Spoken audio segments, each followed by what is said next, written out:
Man bemerkt es nicht gleich, ihr mysteriöses Verschwinden, sonderbar, wirklich wahr. Die Gratis-Zeitungen werden weniger.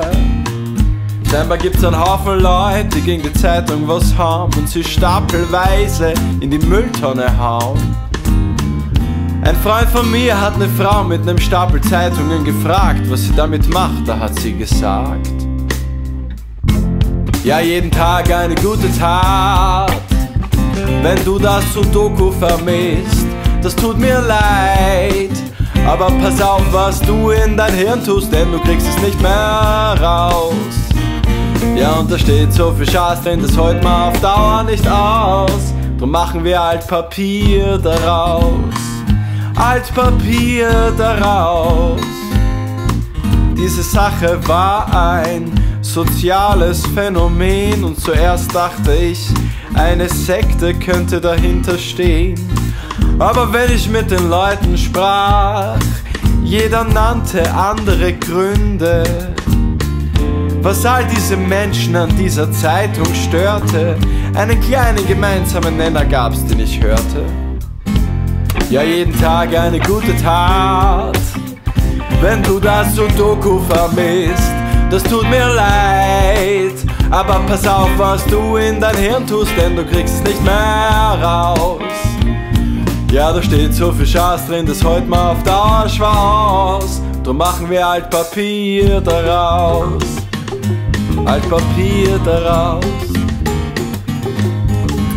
Tja, das Zeitung wegtragen wurde zu einem modischen Brauch, von vielen Gruppen getragen. Bei manchen wunderte ich mich auch.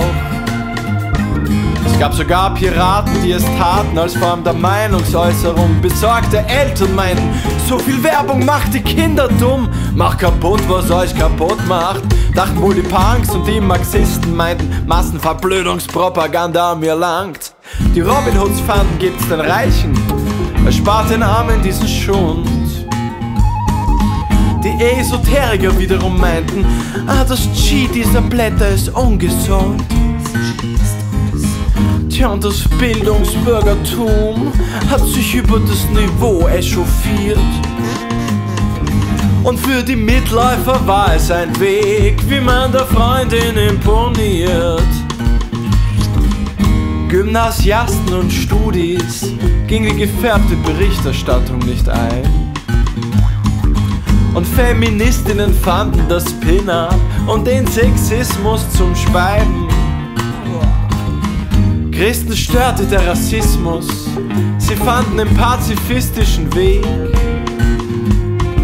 Und Buddhisten gefiel die innere Leere, die so in den Zeitungsboxen entsteht. So fanden viele einen Grund und halfen mit beim Zeitungsschwund. Und wenn ich heute wen mit dem Stapel Zeitungen sehe, denk ich wieder an diesen Spruch, ihr kennt ihn eh. Ja, jeden Tag eine gute Tat.